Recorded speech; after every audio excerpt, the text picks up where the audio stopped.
Hello guys, আপনাদেরকে একটা জিনিস দেখাই। দেখেন, এই ছাদ বাগানে যে বাগানটা করা হয়েছে, এভাবে কিন্তু ঢালাই করে সবাই বাগান করে না, সবাই টবে গাছ লাগায়। আর এই বাগানের গাছগুলো দেখেন কীরকম, সব গাছগুলোয় কীরকম, কি সুন্দর তরতাজা গাছ, একেবারে সবগুলোতেই ফল আছে। এখানে আরও দুইটা গাছ ছিল, তুলে ফেলে দেওয়া হয়েছে। কমলা আর মালটার গাছ উঠায় ফেলছে। এখন এই গাছগুলো আছে, সব গাছগুলোই দেখার মতো। এটার কারণ হচ্ছে একটাই, এটা মাটি তৈরি করা জানতে হয়। শুধু বাগান করলেই না। দেখেন ড্রাগনে কত ফুল এবং ড্রাগন ধরছে।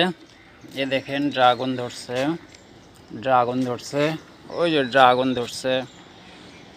ধরছে, এটা ফুল অনেক।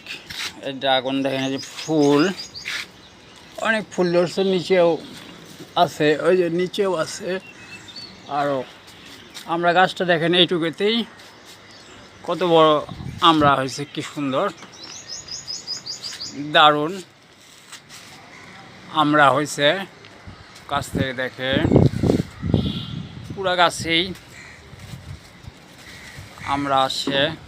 এখানকার প্রত্যেকটা গাছ ভালো হয় কী জন্য? এই যে মাটিটা আছে, এই মাটিটা তৈরি করা জানতে হবে, যে কতটুক সার দিতে হবে মাটিতে, কতটুক ফসফেট, কতটুক পটাশ দিতে হবে। না ছাড়া মাটি তৈরি হবে না এবং গাছ এরকম শক্তিশালী গাছ হবে না। এই বাগানের বৈশিষ্ট্য এটাই। এই গাছে আম ছিল অনেক, এগুলো পেড়ে নেওয়া হয়েছে। আর এখন যে গাছগুলো আছে দেখেন, প্রত্যেকটা গাছ হেলদি। হ্যাঁ, এটা একটা কারণ, সেটা হচ্ছে মাটির জন্য।